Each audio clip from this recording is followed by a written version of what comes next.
Good morning, everyone. It's 10 o'clock and we'll start our commission meeting for June 15, 2015. It's time for the pledge.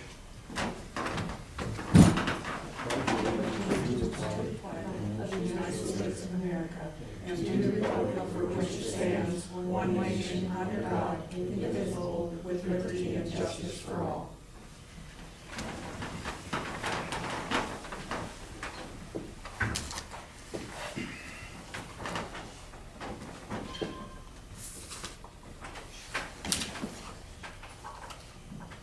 Okay, we'll start our public comment, multi-minute, and community update.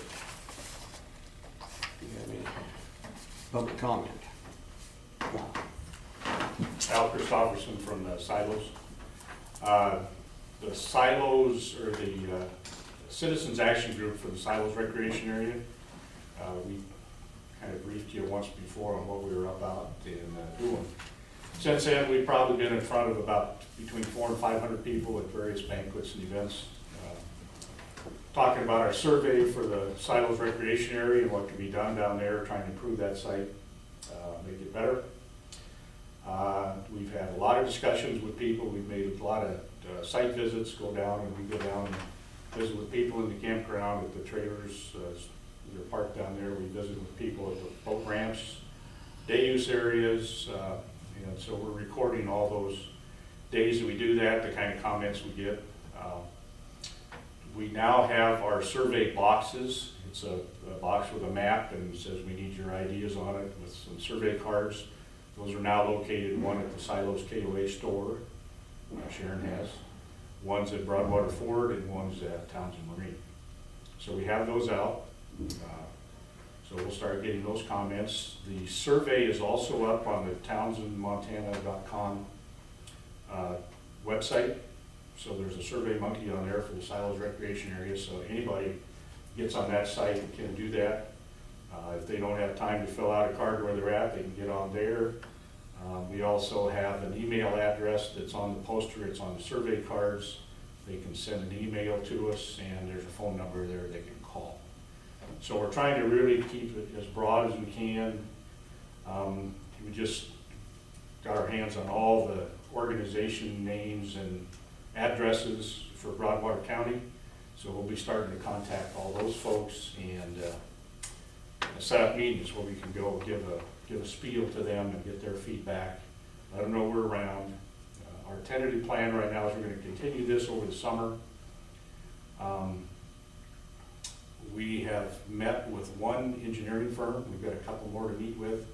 Just putting them on notice of what we're doing, asking them their ideas, seeing what they can do for us, how much they might be able to help us out. And so we'll have those going on over the summer. Our intent right now is the 1st of September, right after Tuesday after Labor Day. We're going to pick all the survey boxes up. We'll be done with the survey work. We will take all the comments. We will sit down as a committee, draft up a set of alternatives from all the things we've heard, and then we'll probably have some public meetings, go back out, see what people think of those kind of things. At that point, then our intent is we might turn it over to a design firm, get a really nice design package put together to bring to you guys sometime this fall.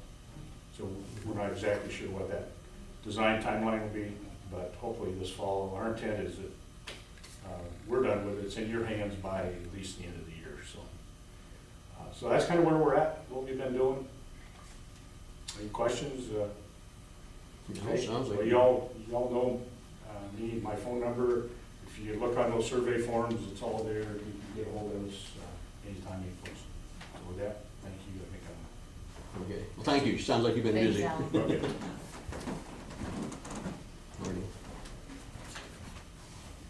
Go ahead. Morning, Commission. I just had it's more of a question rather than a comment. We're from the state Mental Service Bureau, Addictions and Mental Disorder Division.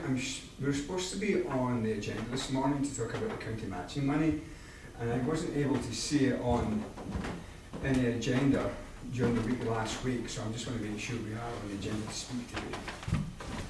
No. And what agency you with, you say? We're with the Mental Health Service Bureau, the Addictive and Mental Disorders Division for the state of Montana, DPHSS. Had any information on that?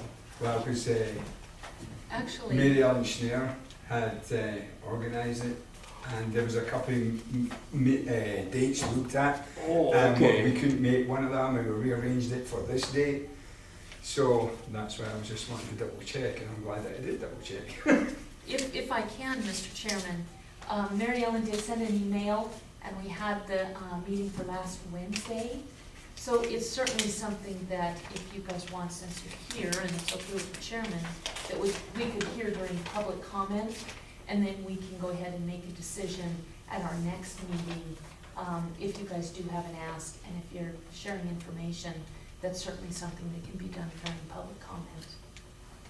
Yeah, that would be fantastic. So this is my supervisor, Carol Lickerhouse. She was asked to come and present to the Commission from the LAC on the county matching money, because we had spoke about some ideas and we want to bring to the attention to the Commission what this county matching money is and what it can bring into the county. So, I just want to find my most recent draft of the information. that's a letter went out to all the counties. Thank you, Mr. Commissioner. Carrie Lickerhouse with the Mental Health Services Bureau, the Addictive and Mental Disorders Division with DPHHS. The County Matching Grant is a program that came out of legislation this year through House Bill 33 for crisis intervention and jail diversion programs with folks experiencing mental health crisis. And it's an opportunity for counties to apply for funds to be used at a local level for crisis intervention and jail diversion programs. There's actually $1 million available in new programs this year, and about $850,000 for current programs that want to do additional services, and then $250,000 for programs that are continuing their services but at a larger volume. So I don't believe that Broadwater County has taken advantage of the program before unless they have joined with Lewis and Clark County. So it's an opportunity for the Commission, along with County Sheriff and County Attorney, to really put together a proposal for us in terms of saying, we need these dollars, and this is what we'd like to do. We're going to partner with our local mental health center, with schools, with law enforcement, with the hospital, to really try and put a program together for what to do to serve folks best in the community, as opposed to having someone go to an emergency detention stay at the Montana State Hospital over at Warm Springs, how to keep them in the community and really get some services in place for them at a lower cost to the county. So there's a letter on the MACO website about how to apply for those funds with my contact information. Again, my name is Carrie, can answer any questions. It is a county match, so there is a match rate that is responsible with the county. Broadwater County has a 70% match, so every dollar that Broadwater County would put in in-kind dollars or in actual spending, the state will match at 70%. Franklin, I have a question. That's Go all ahead. right. Carrie, thank you for coming. We did talk about this with Mary Ellen and Mike Stevenson last week, and we talked about getting together, going to the LAC meeting on the 24th. And we've talked about the Board of Health, County Attorney, the Commission, the Sheriff, all of it. So you mentioned a proposal. If we put together a proposal, a request, are you then saying that you would write the grant for us? Or is this something where you would be more of a liaison to help us as we go through ourselves with a proposal? We've also talked to Deborah Tucci, and she suggested we partner with Jefferson County too. Right, I think that's a great idea. Deb was our former supervisor. Partnering with Jefferson County would be fantastic, in my opinion, as a Jefferson County resident. I would say, yes, please do that. It's not a case that I can help you write the grant, because I'm going to be the one that's evaluating the grants to say, yes, you get this money. But I would certainly encourage you to partner with other folks, and even to contact me if you want examples of what other counties have done and what other counties have written. I can put you in contact with them. Some larger counties have grant writers, some smaller counties don't, and they just put their heads together and do what they can. I can recommend that you contact MACO as well. They are on the trail of this and have some folks that have gone through the process before and may actually have someone that can assist you there. One more question, Mr. Chairman. Carrie, according to Deb, we could do kind of a feasibility study with the first year, and based on that, go into put into action grant the following year. Is that accurate? Absolutely. Okay, excellent. Yep. Thank Yeah, you. sometimes it's hard to know right out of the gate what you might need for crisis services and jail intervention services. But yeah, those are numbers we can help you get in terms of what your history has been, in terms of emergency detentions at the state hospital. I'm sure that your sheriff, in town knows folks that they're encountering. Jefferson County might have some good numbers, and also Lewis and Clark County, so, yeah. Excellent, Okay, thank fine. you very much. You leave the information here, so we'll contact you. Absolutely, I'll leave my card. Okay, that'd be great. Thank you so much. Thank you. Thank you. Sure. Sharon Doyle, reporter. I just have one comment. Your Montana state flag out in front needs to be replaced. We did the flag retirement ceremony with the Boy Scouts and Cub Scouts of 231, and the boys noticed why that flag wasn't in our ceremony. I don't know that it needs to be burned, but like the American flag, but the kids did notice it, so it's kind of tattered. Mhm. It's very tattered. Yeah, you're right, we noticed that too last week. Thank you.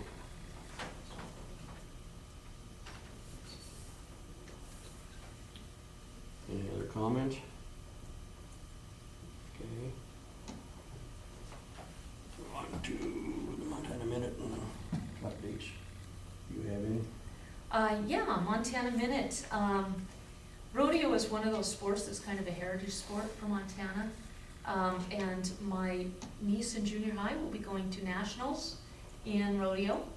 And this weekend, my niece in high school qualified to also go to nationals. She was in Kalispell. She did awesome, and I'm really proud of those girls. And just wanted to give a shout out for rodeo.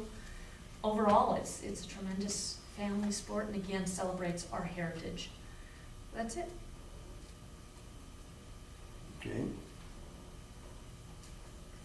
I have a Montana Minute if you'd like. Brian Holmes, Solid Waste Supervisor for Broadwater County. This morning on the Today Show, there was a piece on a wounded warrior from the Billings area who happens to be my nephew. He's married to my wife's niece. They got a grant through the Home Depot Foundation to help build a smart home. They had 70 people from Home Depot around the country show up and help them do landscaping over last weekend. The goal is to have them moved into their home by Father's Day, so this coming weekend. He was a Navy SEAL that was injured in Afghanistan and is a paraplegic, or not, he lost both legs, whatever that is, paraplegic, and he's a pretty impressive young man, and they've got a little clip on their website if you want to look at that. It's a pretty touching story, so go ahead and look that up. That's Bo, right? Yeah, Bo Richenbach is his Yeah. name. Thanks for bringing that forward. I didn't see that. Watch it, All right, I will. have a Kleenex. All right.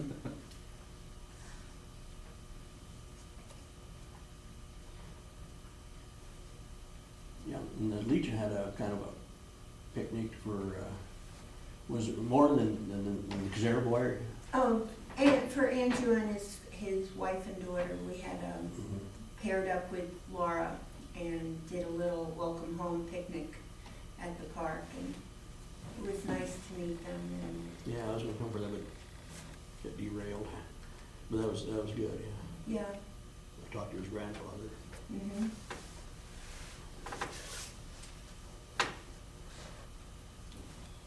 Any other public comment or anything? Now we'll go at 10:15. How about commission community update? Go ahead. Just for those who are new, this is what we do to kind of inform the rest of the commission of different meetings we went to the week before. so that everybody's on the same page and fully informed. The YJC, which is the Youth Justice Council, had their quarterly meeting last week. It's under the Board of Crime Control. And one of the things that we're going to be working on is shackling of minors. Some examples were brought forward where minors come into a courtroom, 7, 8, 9 years old, and they're fully shackled with the wrist chain, hands at their waist, with inches of movement, shackled at their ankles, and they sit through a morning or afternoon in this stationary state. You know, think about how many times we shift our legs, our arms, you know, our whatever we're doing, and these kids are like this for long periods of time. There was a drug court meeting in Helena just recently where there was a graduation. The minor was brought in. He was 8. He had to wait until cake was served for everybody for this celebration to have his case heard. And he was given a piece of cake and they wouldn't unshackle him. And so he was trying to eat his cake in a way that was really inappropriate for a child. So that was kind of the big item of discussion from YJC. So we'll be bringing that more forward to the commission, sheriff, county attorney, our local judge for support and comment as that process moves forward. We also had an economic development meeting this week. That will be coming to the commission as well. And with DES, we reviewed and will interview today for a contract for somebody to write our local emergency plan that has to be updated every 5 years. So that's kind of a big deal. That's it. I attended Elkhorn Restoration Committee meeting in Helena, a few last week. Anything going on that the commission or public should know about? No, they're busy all the time. They get different groups that are, it's the same thing there. They're kind of stretched out. I mean, some people that are the foresters on the committee, they have a little more time to do stuff. The others are kind of stretched for time on different things, but they're due pretty good. Any other comment? Okay, Doug Ellis, back to you.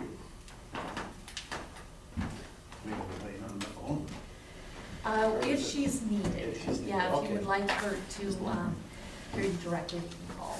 Yeah. This kind of came to my attention, Thank you. I guess a week and a half ago. Back in 2010, Department of Revenue left the predatory animal off of the real estate tax. And so they did another printing of just predatory animal taxes on a separate bill. So we're not talking about a lot of people. It looks like it probably only affected about 8 or 10. 2 of them have already paid, but and how this came to our attention was when we switched from Tyler to Black Mountain automatically pulls these up when you put the taxpayer's name in. In Tyler, if you didn't have the year 2010 at the top of whatever document you were trying to pull up, it wouldn't pull these bills up. So they've just kind of been sitting out there in limbo. If you would have had one of these bills and I pulled your name up, it wouldn't have showed up with just under your name unless I put 2010 up there. Then it would show just that bill. So it's kind of a weird situation. But I've had 2 people pay them. And Doug Baum and Annie Lane came in and paid hers. And it's charging them both $45 worth of interest. But, and that's kind of what I wanted to talk about. Most other years, if we would have pulled up either one of their names, this bill would have showed as being due, and they probably would have paid it. Most of the people on this bill, on this page, are people that don't pay their taxes, they're people that pay all the time. And it just seems, the way these bills were printed, they were probably printed a month after the normal bills go out, so they probably got filed in a different location than most people file their bills. And when we pulled their records up downstairs, they wouldn't pull up. So I guess what I wanted to meet with you about was whether we should really charge these people penalty and interest for a bill that's been sitting in limbo that That's right, it's not we their really, fault. that we really, you know, on a normal search, the normal way that we would search for taxes, it wouldn't have pulled these bills up.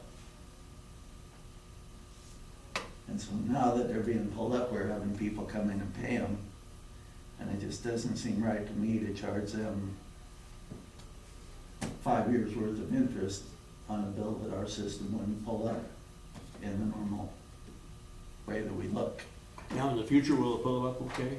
Is everything set up? Yeah, we're on Black Mountain now and it pulls So them up everything fine. okay? There was just some glitch in the Tyler system that it just would not pull these bills up unless we switched the tax year to 2010. Well, the tax year is almost always a year past the year that they're paying, especially with the reels, because the 2014s are paid in 2015. So these bills probably only pulled up for a couple of months, and then unless we switched that, they wouldn't pull up. Just kind of a strange deal. But the interest, penalty and interest, you know, if we refunded the two that have already paid, it would be $90. And for all the rest of them, we're looking at about 300, so it's not a huge amount of money. It just seems like, to me, like it would be the right thing to do. I agree with you. It's a no-brainer in my opinion, because it was not an error on their part or the county's, it was Tyler.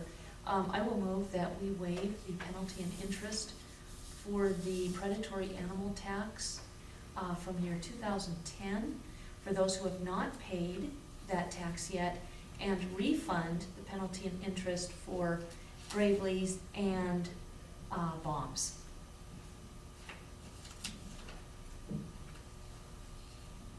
And else, that's the form of a motion, Yeah, I moved. and I will second that. Okay. So, I don't think we need any more discussion on it. We'll move for a vote for your motion, as you stated it. So what you need to do is ask for the vote. That's what I can. Yeah, you said you were going to, so all those in favor? All in favor? Aye. Aye. Motion passed. Okay, great. All right, I'll send these two refund checks back and we will just change the interest date when the rest of them come in and Sounds it'll good. be fixed. Yeah. All right, thank you Thank guys. you, Doug. Yeah.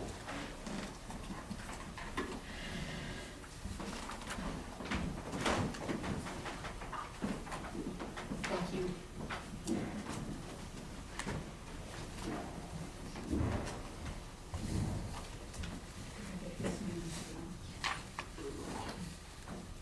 Stating us, we'll go through some Ellen items here. Here's, needs a signature for computers. $49.90.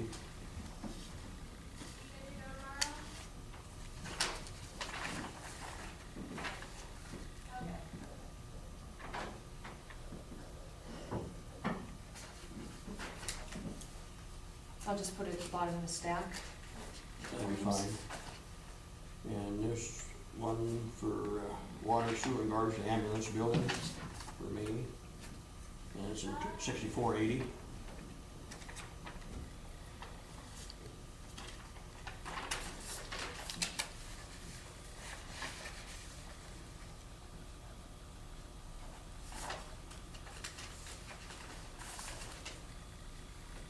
CenturyLink here, 3693, internet service for June 2015.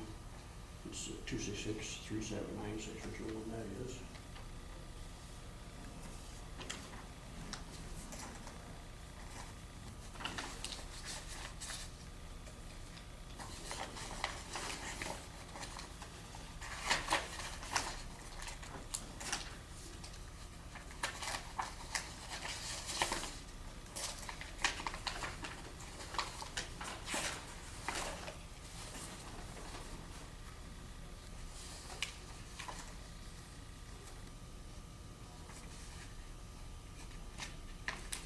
Claims here for a total of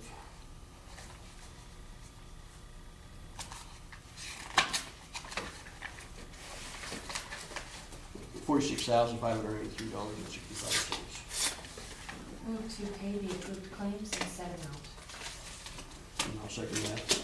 Motion's made and second to pay the claim, $46,593.65. All in favor? Motion passed.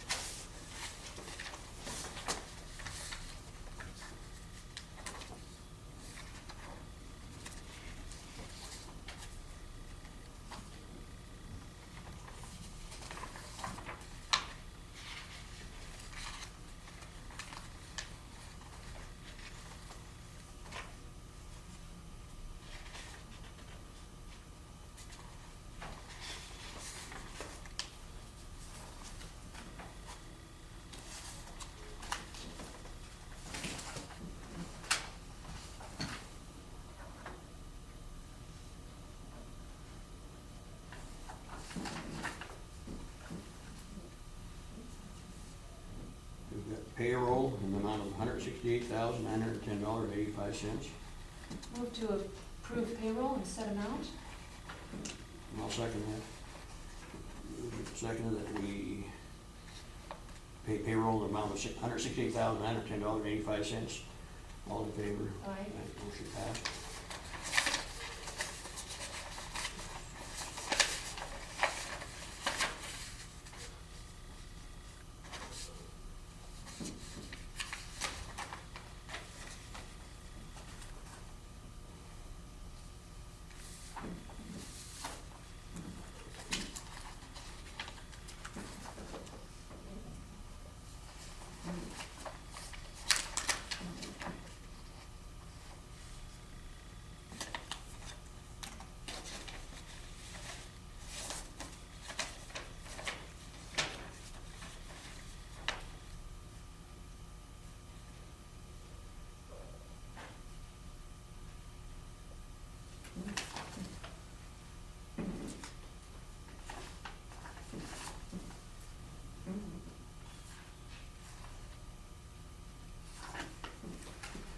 Here's a letter to the commission from Linda Campbell.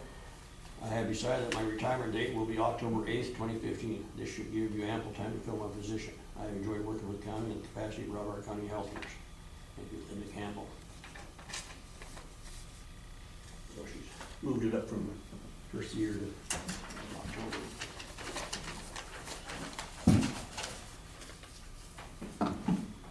That will be a big loss to the county.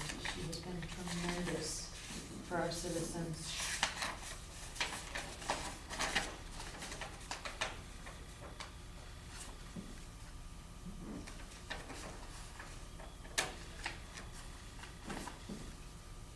Get here from the State Department of Public Health and Human Services. LCAR earmarked tax distribution. And for Broadwater County, it'll be a total of $9,129.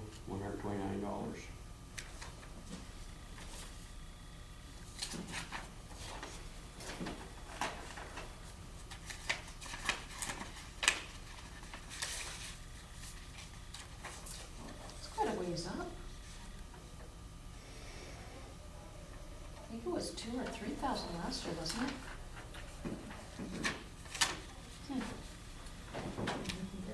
Right, absolutely.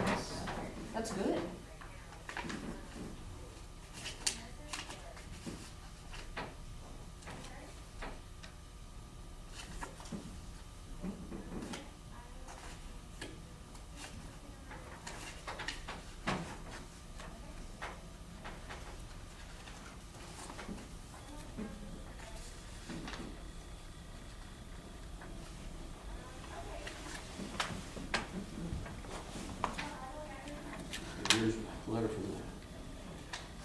BLM sent to John Wright and to the commissioners. John Wright, and what it is, Dear Mr. Wright, per your question, Lacey Decker, this letter explains the planned herbicide treatment on the public lands managed by the Bureau of Land Management, fuel ops near and around the public access route known as Indian Creek Road. During our cooperative spray day of June 18, 2015, no attendees will be spraying along the Indian Creek Road segment starting from the mouth of the canyon and continuing on the site known as Hassel. We will establish a quarter-mile buffer between the treatment areas and your property. The BLM will also take precautions to minimize drift by not applying herbicides when high-level winds exceed 6 miles an hour or serious rainfall is imminent. You just didn't want to do it, but that's the basic.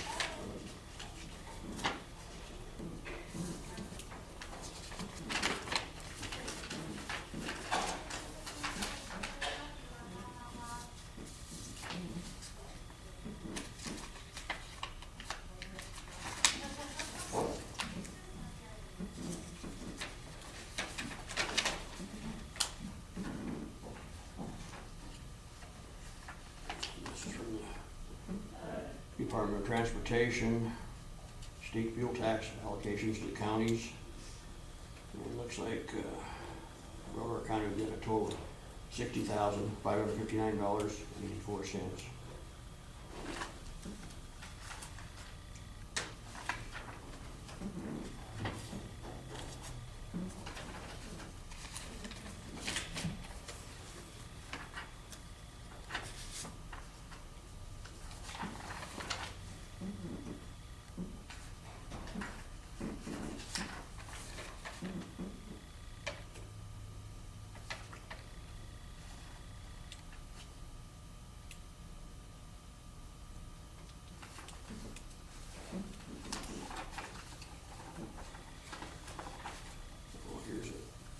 I'm assuming this is a claim from the Rotary Reporter, the fact that apparently this needs to be put on the county claim form rather than his. And you'll just want to take that to Tammy and ask her to take care of that for you.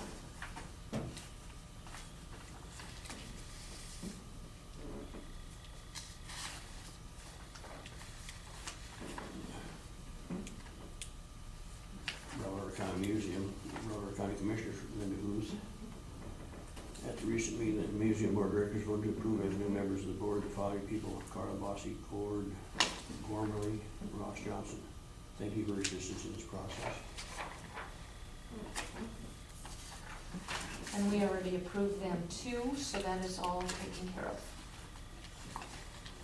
And they've had their first meeting with their new members. It went well.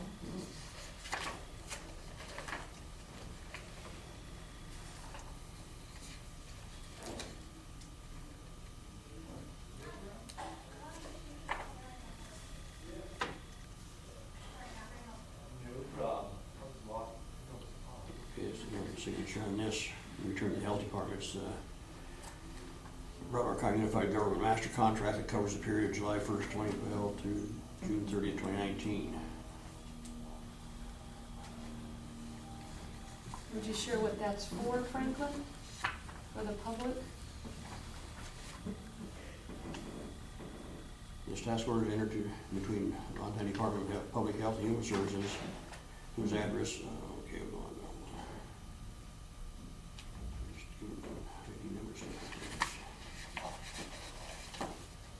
Purpose. The purpose of this task order is to upgrade and enhance local public health capacity to respond to events impacting the public health through planning, assessment, and development preparedness and response activity defined by the CDCS Public Health Preparedness Capabilities Planning Guide. Resources are intended to assist county and tribal health departments sustain and/or progress toward achieving the 15 public health preparedness and capabilities and other activities that promote safer and more resilient communities.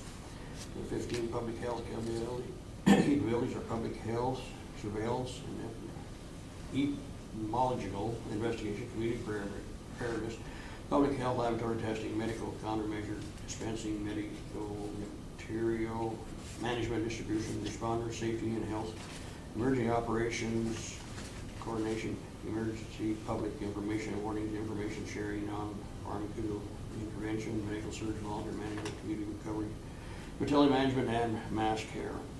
And it deals with what services are provided and so on.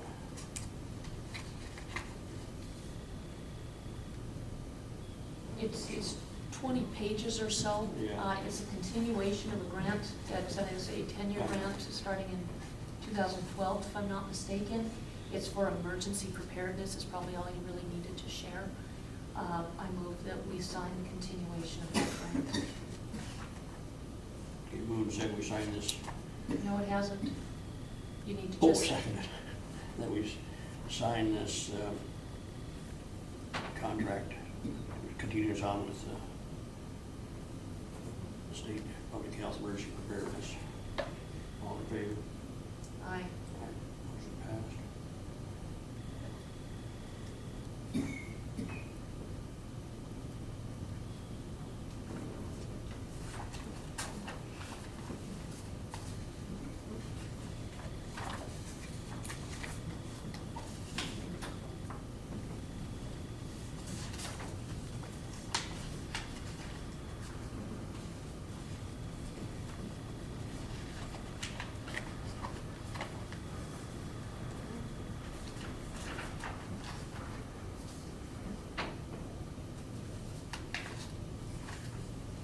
Here's a copy, this will be our copy of the WIC program. This actually, Franklin, is the commissioner's copy as we are the signatories. So it goes into the commission office. You want to put that in the pile to be filed. Probably gonna need to go into the mailbox. Or into the commission mail, I mean.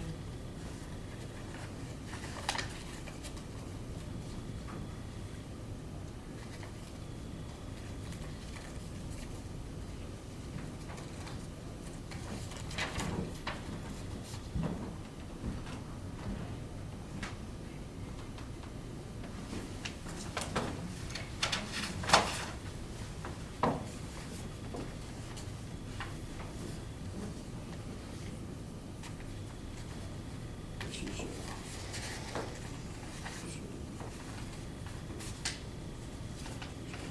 marketing information, they want Edros and Morgan. And they're just different things they want.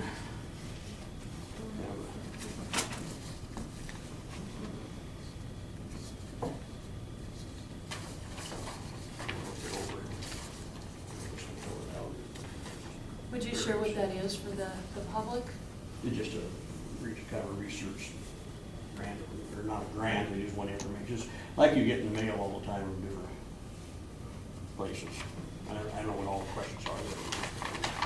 It was addressed to Mr. Franklin Solifka for the Broadwater County Commission, so it should be brought to the public for full disclosure.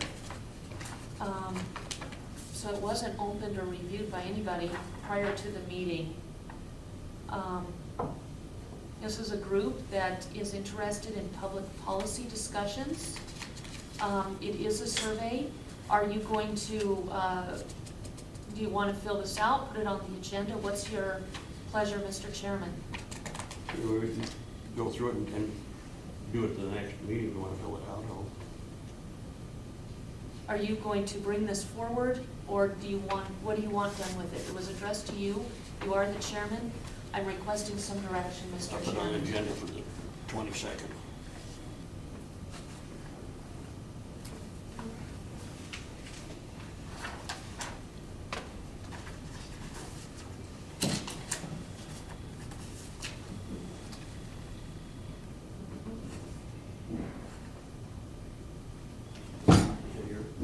That's your envelope.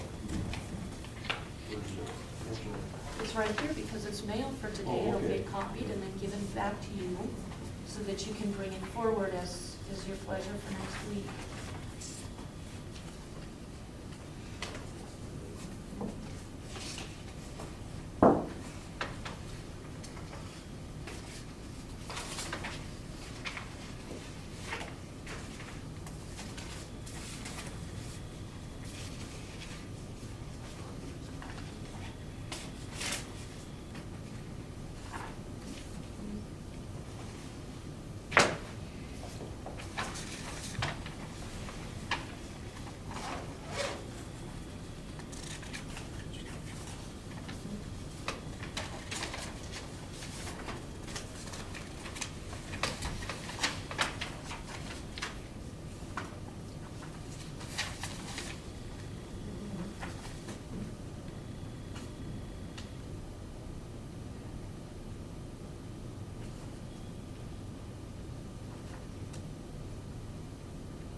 Forest Service, it's a reported timber sale.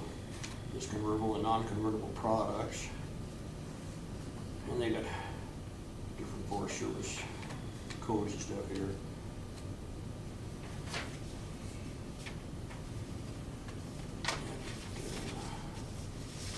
Well, this is the bidder's total bid value.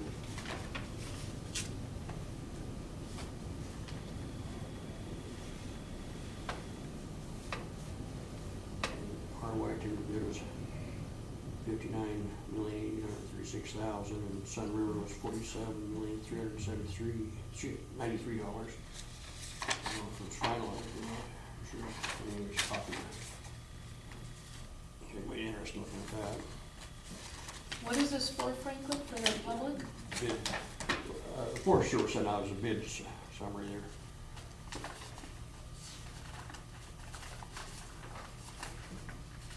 And this is another one here, this is,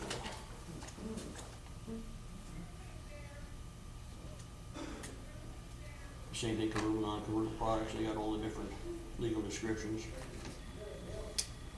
And same thing, RY Timber, total bid was $98,438. Tricon Timber LLC was $38,330.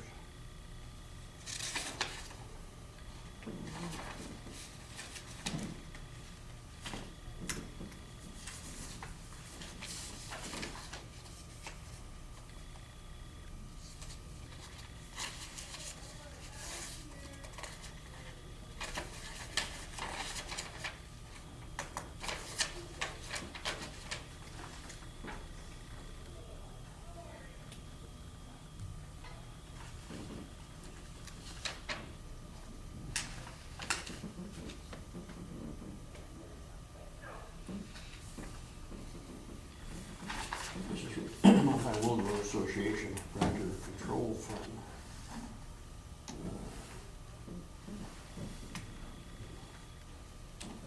Reimbursement for predator control service rendered by the USDA Wildlife Service personnel in accordance with the memorandum of understanding signed by the Board of County Commissioners. Gunning reflects 1/2 the total MOU monies for the period January 1st to 15th through June 30th, 2015. $527. So we paid that all in one sum, I believe, to the lawn growers. I think it was about 2,000.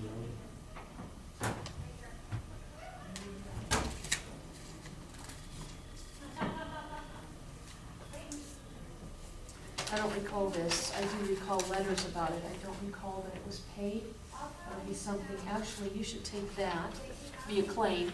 If it hasn't been, you'll want to review that and see if it's been paid. If not, have it attached to a claim.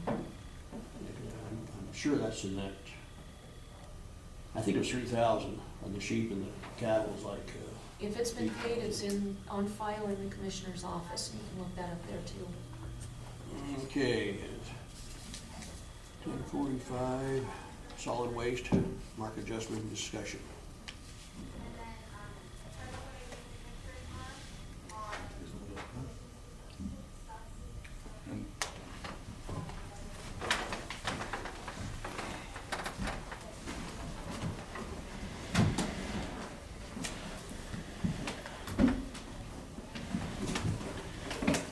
We had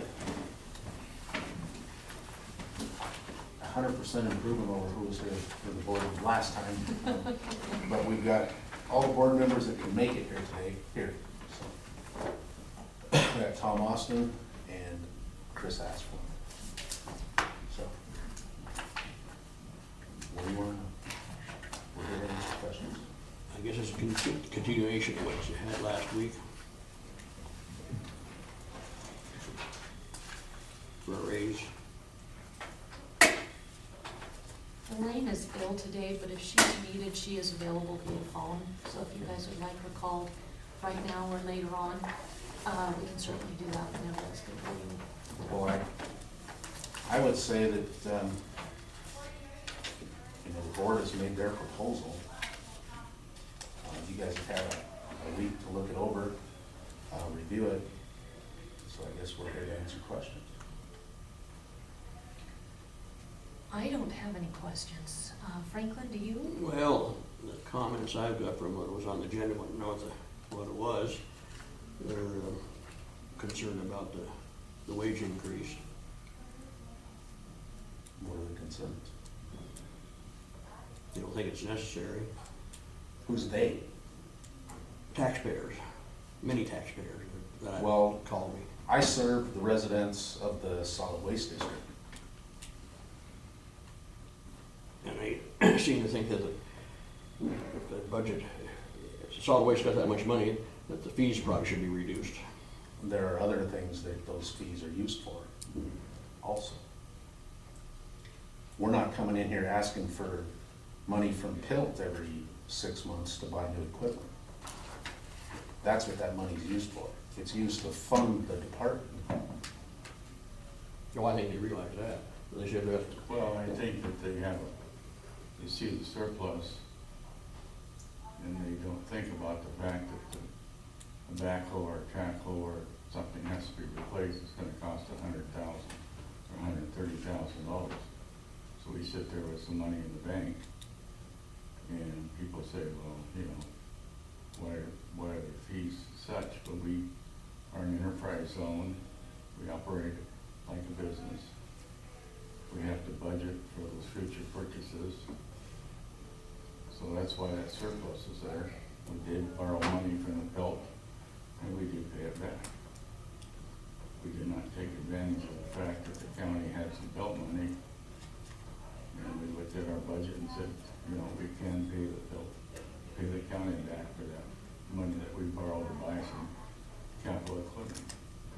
So, And we're not even gonna be touching any of our extra money because Brian has done an excellent job at finding money out there that we're not even collecting on, and now we're gonna start collecting on it, and just from that, we can justify paying a raise, and it's not even gonna even put a dent into that amount. So I mean, we're doing an excellent job, and I think Brian should be compensated for the excellent job that he's doing. Cause I mean, that's money that's being lost for the solid waste department. And now we're able to go get it, and we'll be getting other money. So that just improves the solid waste department. And yeah, we don't have to go after PILT money. And we're doing an excellent job. Even with the recycling program, all the naysayers that were out there on that, and we haven't had to raise the fees up to the county residents with the recycling that we're doing. When they all were scared that we're gonna raise the fee up. So I think the department is doing an excellent job. I'm gonna request that we bring Elaine in to this. She has a solid understanding of the accomplishments of your department, of managerial wisdom, of supervisory concerns.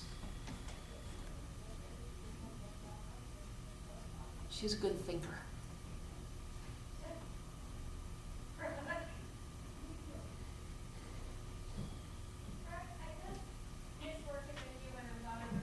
Hi Elaine, I'm sorry to bother you.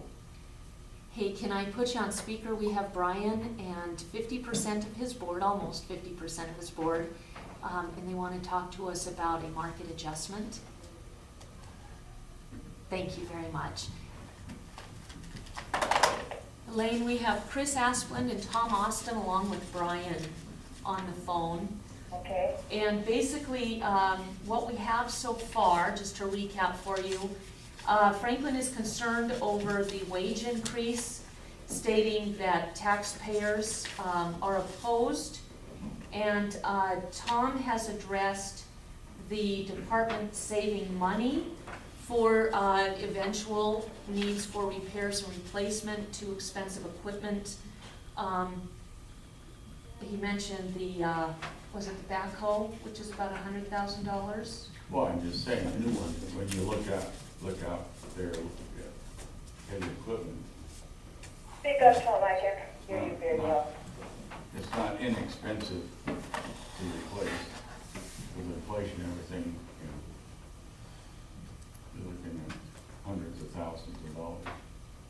So our budget looks like we're wealthy, but we're really not, because equipment doesn't wear out. And the other thing I'll bring up is, when I first got on the board many years ago, we did a survey and a study, and we were concerned about the rates not being high enough. We had a proposal in our presentation to raise the rates. Since we brought Brian on board, we started looking for those in non-compliance and not paying the waste fee, solid waste fee. We had an increase in our accounts. And then recycling, by saving the tipping fees, like taking our recycling the products rather than putting them in the landfill in Tri-County, things are working good. I agree with Chris that, department is being run efficiently. And his wages are comparable to what other people are receiving for the same type of work. Can I ask a question, Tom, Sure. or Brian, or whomever? So, is there money in your budget to do it? Yes, there is. That's the bottom line. Yes, there is. And does it run it close? We would still, run with probably I'd say a conservative estimate of a 20% surplus at the end of the year. And what about buying the backhoe? That will be paid for hopefully before the end of June. I guess I don't have a problem with it then. The number one is, the money's in your budget. You've proven with the paperwork you've given us that it is a comparison to other counties around us. The public is already paying, so I'm fine with it. Do you want a motion out of this? Yeah, we'll need a motion to move it forward. Also move. I will second the motion.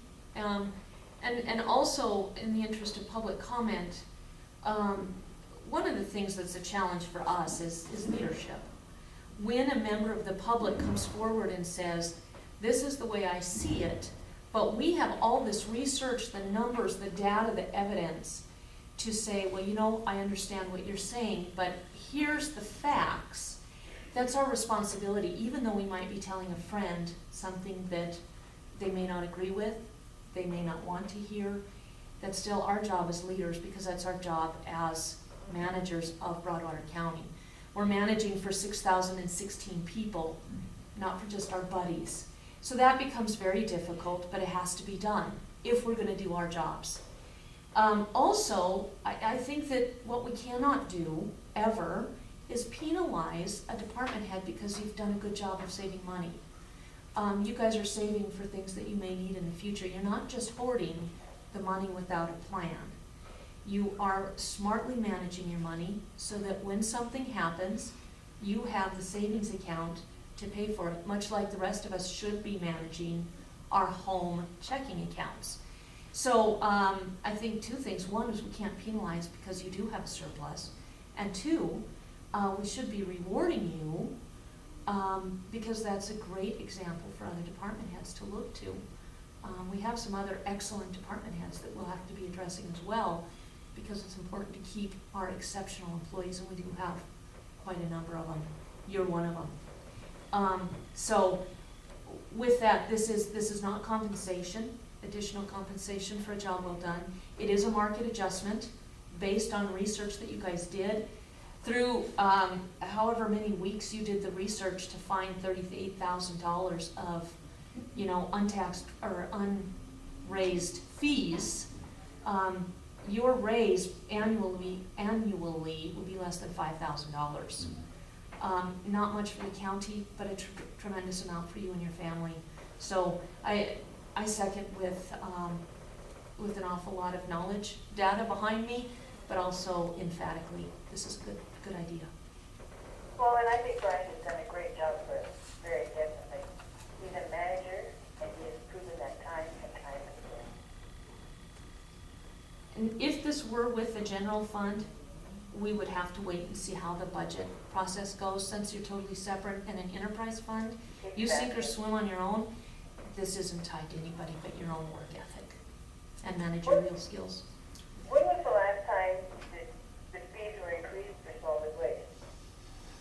It's been over 12 years ago. Okay. And you're not having to do it yet? No. No, Tom mentioned that first off, that when I was hired on as manager, that was the recommendation of the solid waste board, was to increase the solid waste fees. And I didn't see a reason to do that since we were operating with a surplus.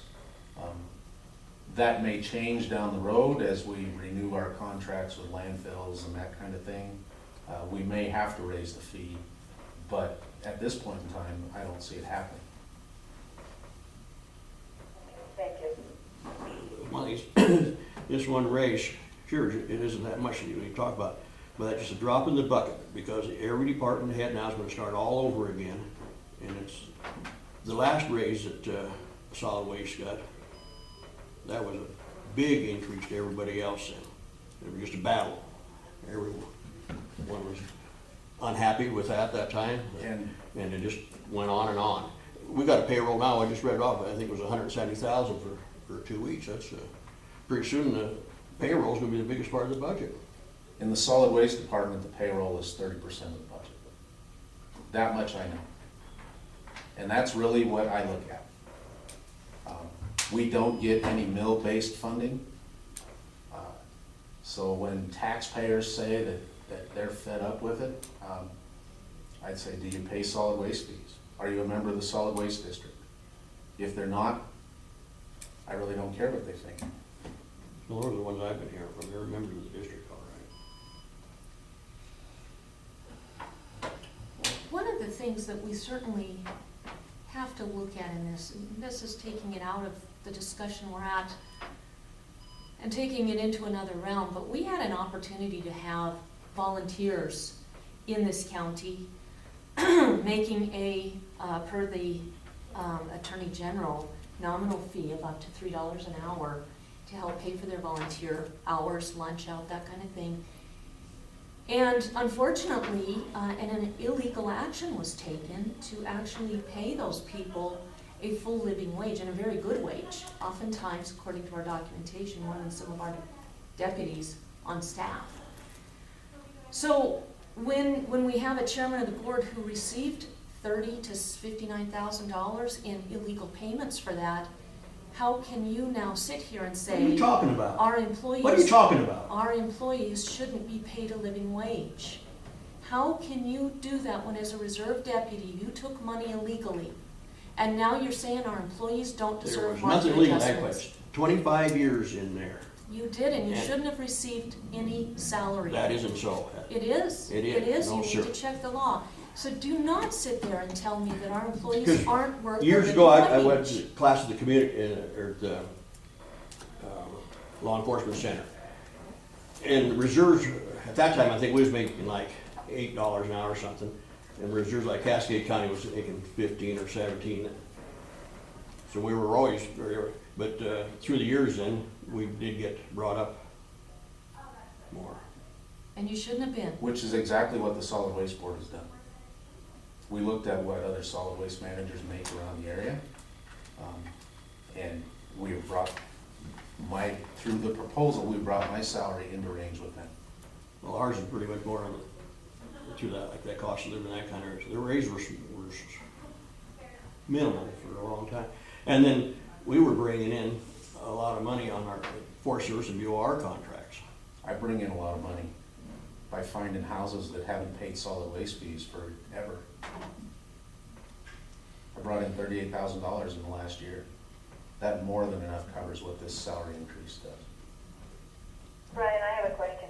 Yes, What does this do to your employees? to my employees, How much do they go up?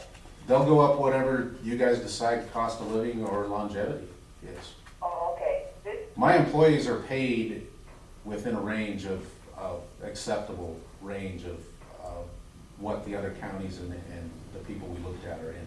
okay, so this is just you. Yes, Okay. Yeah, when we looked at it, we looked at those employees, this is Tom speaking, and they are within range of the other counties, so. and I'll bring this I have up paperwork here in front of me, so I didn't. when I was hired, the Solid Waste Board made a recommendation to hire me at a certain rate. The commission at the time said, no, we're not gonna pay you that, we're gonna pay you this. That was about a $5 difference at that time. This increase that the board has proposed now is actually only about $1.50 an hour higher than what they recommended to hire me at 5 years ago. So, you know, if we look at it all, it's not that big of an increase. Yeah, that's true. And we did that because we needed to see, you know, what the budget looked like. So thanks for your indulgence with us on that. I guess I'm gonna call to the question. Moved and seconded to go on with this pay raise. All in favor? Aye. Opposed? No? I will repeat, I don't understand morally how you can approve a raise for Franklin and justify it, but not for our employees. That is despicable. A raise in my for me. opinion. I'll go right through this again. All those years I was a reserve deputy, I had the same authority as the deputies. I did exactly the same thing. I was out there hundreds and hundreds of hours a year by myself. Backup for them, anything that took place at a lower rate than what the deputies were getting. That was the reason for the reserve program was set up. Thank you. Thank you very much. Yes, thank you. Thank you. Thank you, Elaine. Not a problem. You take care of yourself. I try it. Okay, Okay. I'll bye. make it easy. Okay, Uh-huh. bye-bye. Bye. Mike wants to talk to us at 11-ish. Who? Mike. Okay. Go ahead, Mike. All right. Sorry, my allergies have been kicking in today. So I'm blinking a lot. Well, it started quite a while ago, as Ann would know. I've had a lot of complaints about being cold or everything else in the building. And I had last winter had to crank the heat up in here 76 to 78 degrees because to overcome the windows and the drafts coming through, especially the front door. So I went and got a price and to replace windows in the front door. And the energy savings on windows are long-term. So there is a savings because I mean my gas bill goes quite a bit and I have to turn the heat up in the building. The biggest one is the front door because when you go through it, by the time you hit the second door, the first door is still open. And it just sucks all the cold air in. And the clerk and recorder room actually gets hit the hardest. So I'm trying to resolve the issue of why, I mean, people are so cold in the winter, especially when I have to crank the building up so warm. This building shouldn't be over 72 degrees, the heating system. And I'm barely able to keep the rooms at 68, 70 degrees when the heat is just cranking up there at 76, except for 76, 78 degrees. So that's kind of what I came up here to talk about, was for the people in the building, was to try to get new windows for and a new front door put in to save on energy costs and also comfortability.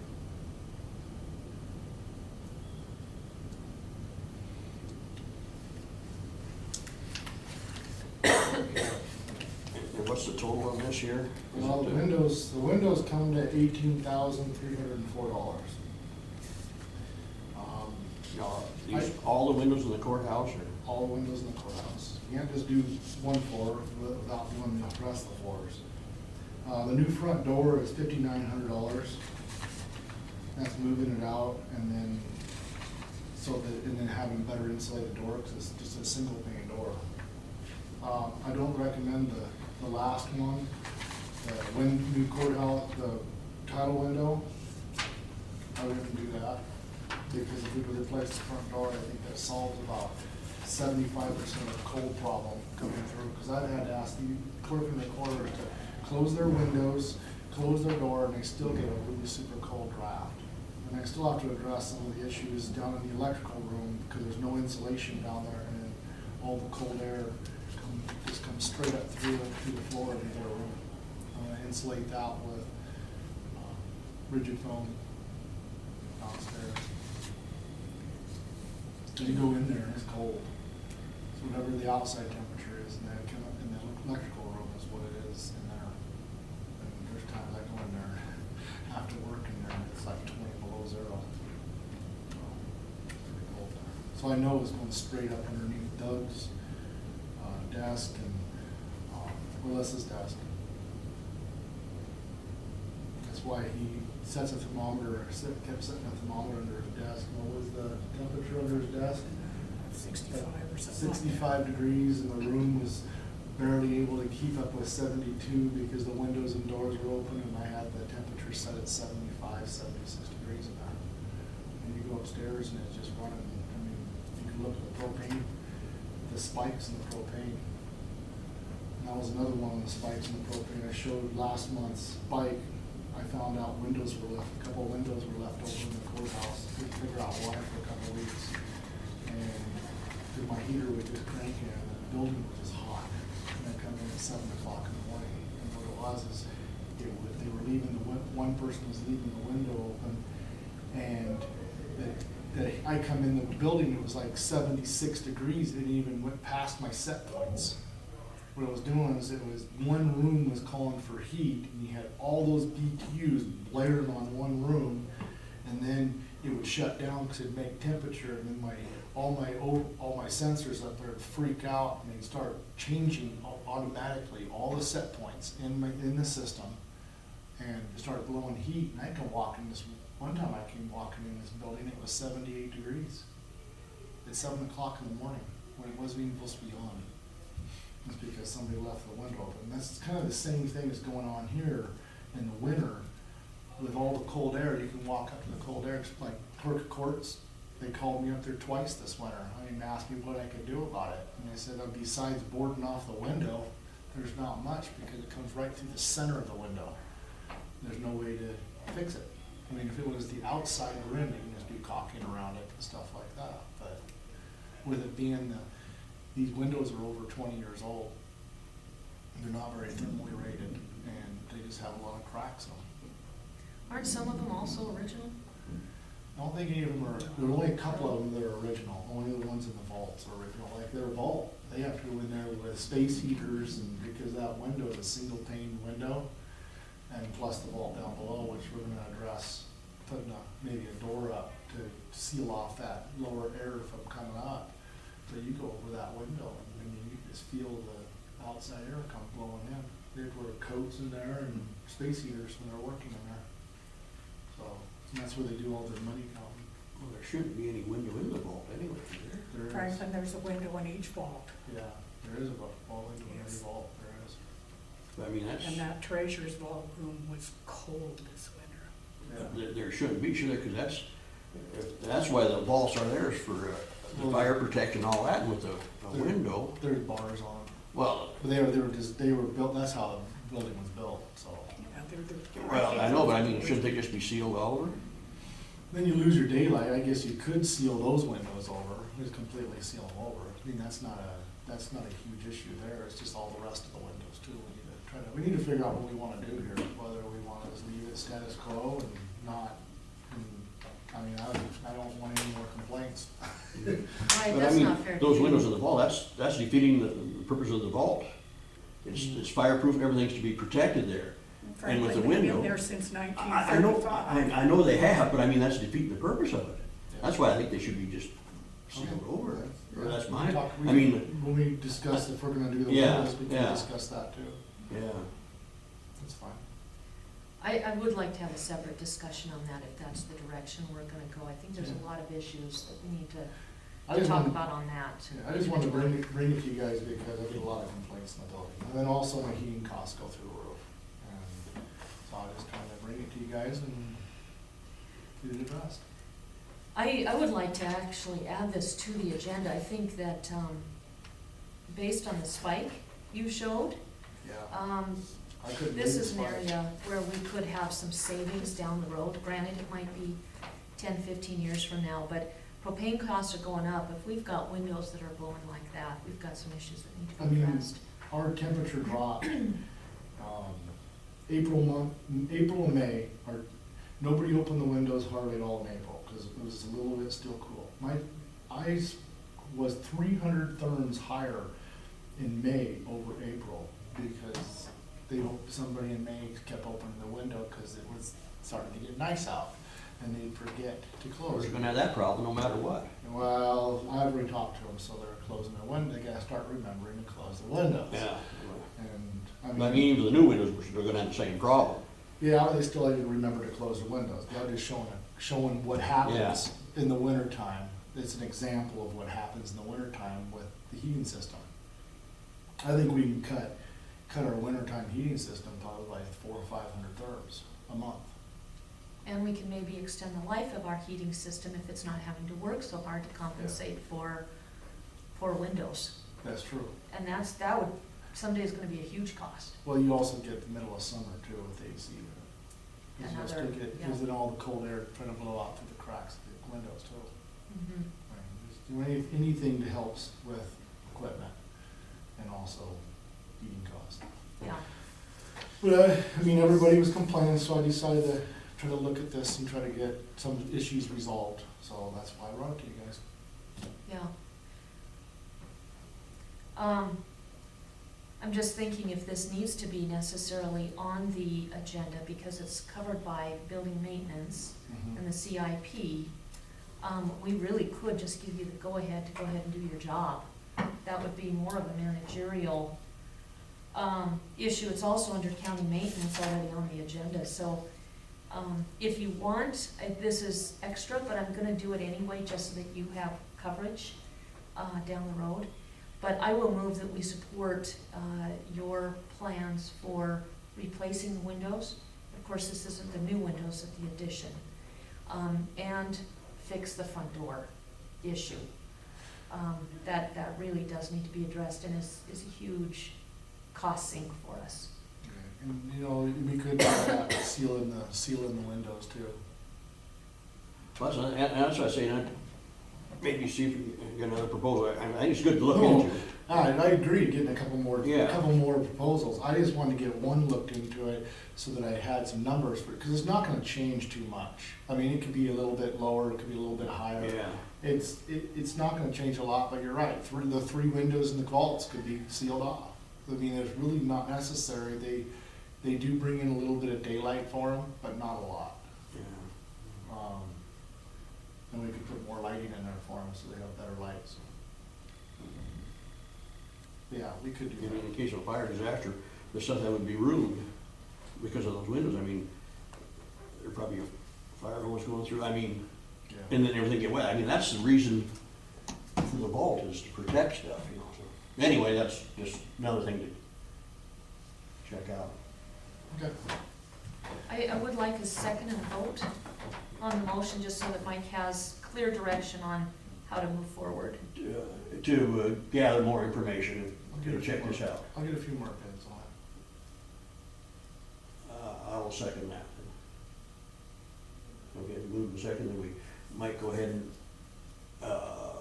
check proposals and do some more research on this, and. That was not the motion, and I do not accept a friendly amendment to my motion. My motion was to allow Mike to proceed through the process on the windows replacement and fixing the front door. Yes, We all understand that includes getting more proposals. But my motion is not what you were stating, my motion was what I stated. We are not just telling Mike to get more proposals, we're telling Mike, follow the process to fix these issues. And those are all part of it. Yes, that is true, yes, we understand that.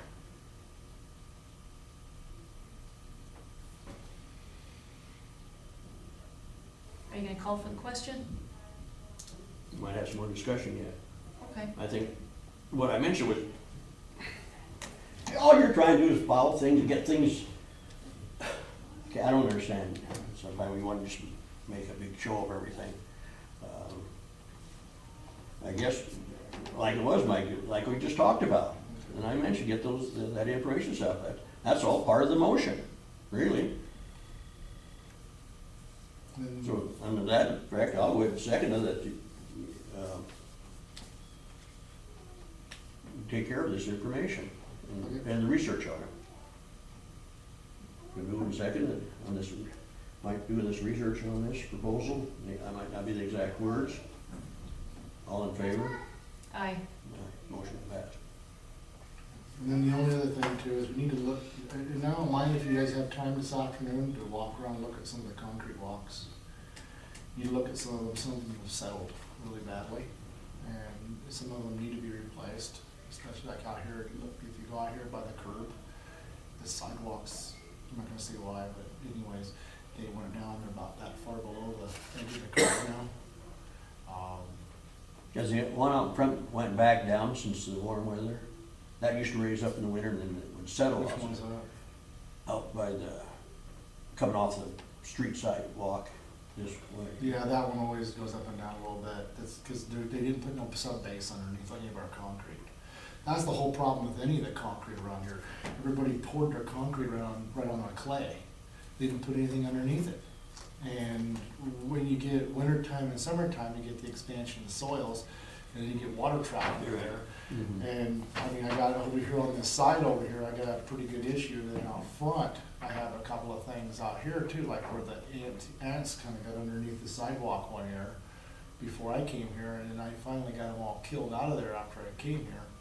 They've heaved that whole concrete area, if you ever walk out in front. And then there's some places that just need to be replaced anyways, because they're starting to crack and settle. But this one back here is probably a pretty major issue. If you look at it for the handicap to come in, especially that curb line, that little walk there, and I can replace all this.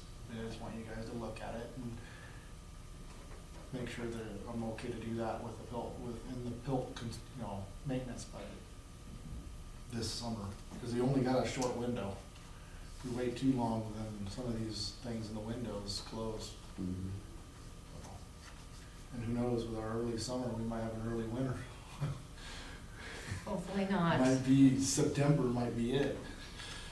So we need to really kind of think about some of these outdoor. I'm already gonna start to do it throughout with my budget, because I have leftover money in my budget.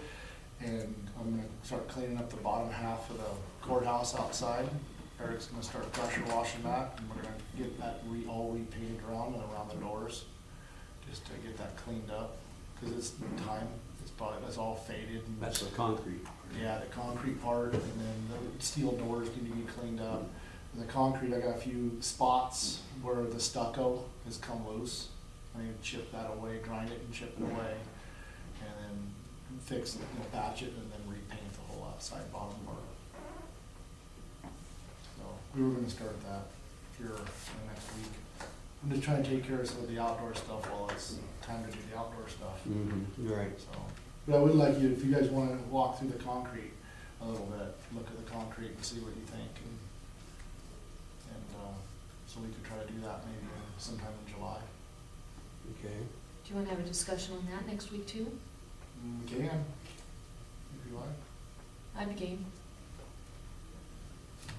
Well, I think not next week, maybe a little farther down, you'll have more information on. I'll have all this, by next Monday, the windows. I'll call, make phone calls today. Would you like us to wait until later on down the road to address any concrete? Oh, yeah, that's, issues. that we can, but I'd just like you guys to look at it. But yeah, we could do that. Cause I'm not gonna start replacing, I'd like to start replacing that by about the third week of July. If I can on the concrete, or do it in small chunks. I guess just put you on the agenda for maintenance issues. Yeah. That's the 22nd. Let's see. And let me know if you wanna walk around and look at some of the walks today, 'cause I gotta go up on the roof and finish fixing one of the HVACs up on the detention. Oh, while you're here too, what Sharon brought up, yeah, about the state flag is, I guess it might be Oh, the is one it? to address. Okay, that's no big deal. Yeah. I just forget about it, 'cause it's up above my head. Yeah. And the other thing, we just learned this a week ago at a meeting, that it's already in effect that we are to fly the POW flag. Oh, we are? Yeah. And there's some certain requirements, you check on it, but I think one, the American flag's first, and the state, if they're all the same, and then the other one's lower, and then there's a size that can be bigger and stuff like that. Yeah. Probably could just check on that part to be sure. Okay. Might help if you got in the MCA for that, so it might doesn't have to search it. Yeah, that'd be awesome if you could get that, or if anybody has it, do you have it? Do I have The the, MCA on that? no, but we were talking about it yesterday when we did the flag retirement, because we had Cub Scouts and Boy Scouts with us, and our past commander mentioned that now there's a new regulation, it has to be on courthouses.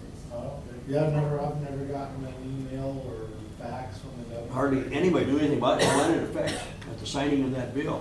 Did it? Yeah. Oh, okay. Yeah, I've never been notified, Yeah. so I wouldn't know. Well, like Do I you know, said, do you guys know any of the requirements, what size and everything? no, but, maybe I can find out. Yeah, if anybody can find out any information, that'd be great. I'll take care of it. All right, that's it. Just let me know if you do want to look at the concrete today, because I'm gonna be up on the roof. for a couple Oh, okay. hours. Yeah, I'll try to go around. Okay. I can make a quick one and then Okay. do another time. Okay. Thank you, Yeah, Mike. along the back side, if you look at that, you notice the concrete settled about that far out, down against the building. So now the concrete's starting to slope back to the So the building. water's draining back this way then? Yeah, it's almost flat. So we don't really want concrete, water draining back towards our building. Let me know what you think. Okay. Thanks, Mike.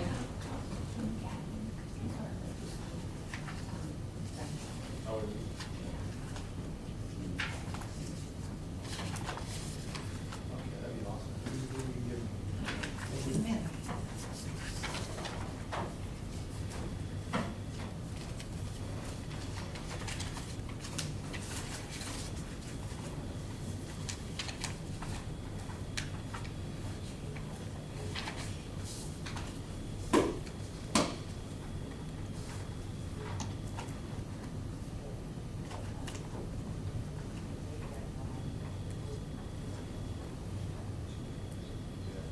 Any more mail, Franklin? So I'm just looking. Is that commission mail there? This is the one we talked about. I'm gonna give it to Tammy to see if that's, that sheet. Okay. This, let's see, what's this here?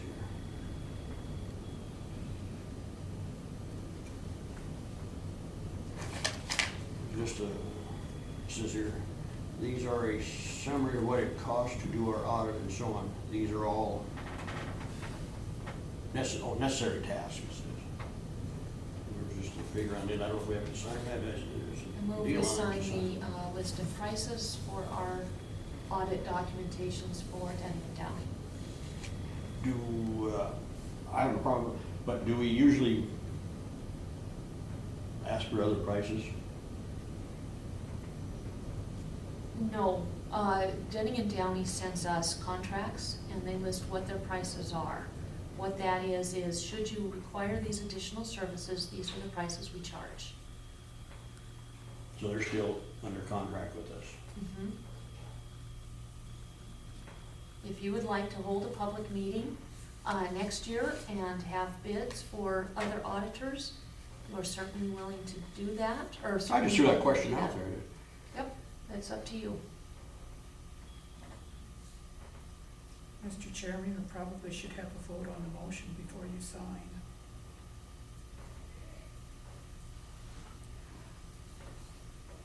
Okay, I guess I said I agree. I'll go ahead and make it formal that I second it. And vote on this summary of cost of, for the audit from Denning, Downing and Associates. All in favor? Aye. Motion passed.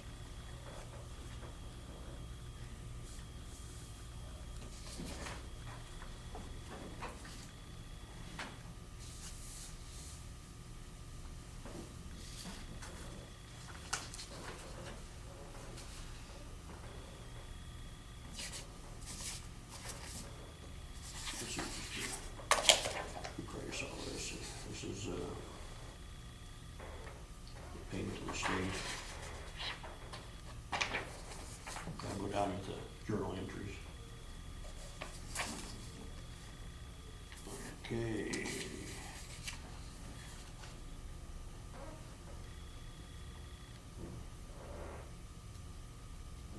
So, unless there's any other comment.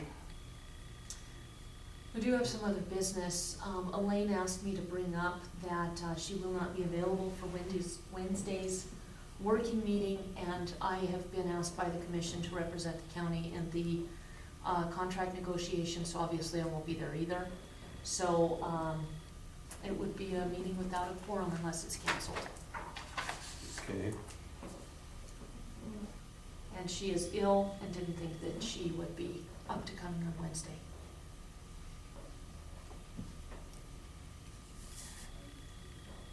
And then the other thing is the personnel policies from MACO have been reviewed. They will be emailed, and we should probably start that process as soon as we hear back from Michelle. She's currently editing the review offered. And as soon as I have that, I will email it to you. And then finally, we have a memo for the city council, and I just wanted, this is my only copy, I do need it back. We'll give it to Ann for a copy as well. But this is the memo to be presented to the city council Tuesday night, and all it shows is 3 options regarding the water and sewage request and the why of it. We have to do this as per DEQ regulations since we're within 500 feet. We're requesting A, annexation, B, an MOU to annex later when the city deems it is necessary, and 3, no, an answer of no, in which case we would go with another option, and that is digging a well and septic. This has been reviewed by Jeremy, and it will be presented as part of the team, and I will get approval from Elaine as well via email. So if you have any substantive edits, that would be fine. That's also in front of Corey as we speak. Any response? I have no response. I'm not signing anything, especially at this point. I'm not asking for any signature. I'm asking you as part of the building project team, if you have anything to add or any comments. Anything to add, Franklin, or any comments? I'm going to take that as a no. Thank you.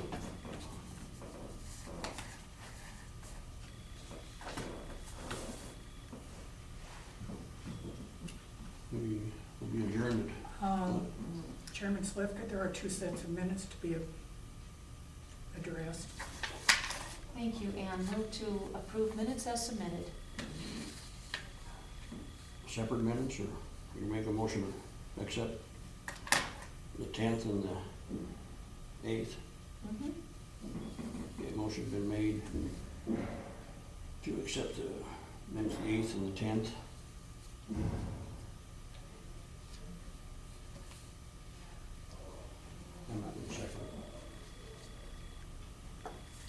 Why not? Anything, I guess not. you're not gonna second the motion on the minutes, but you're not gonna tell us why. Is that correct? You're right. Okay. Oh my goodness.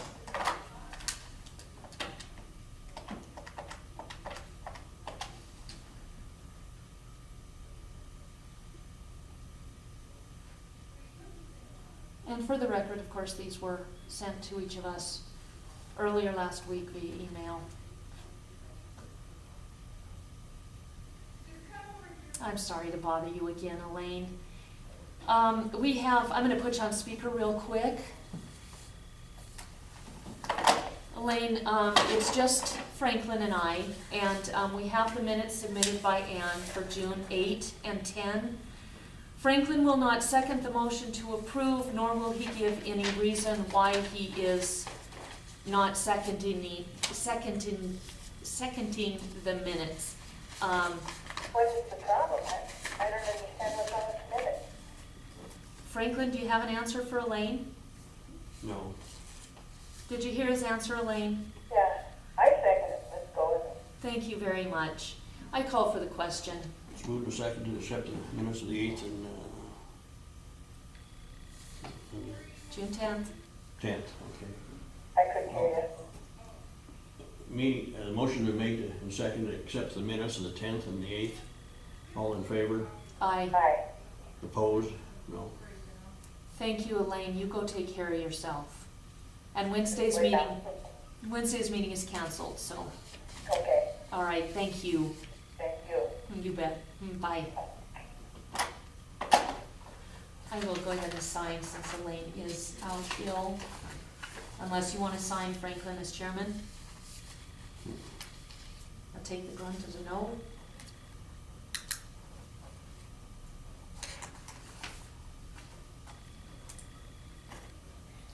Now we are adjourned at 11:35.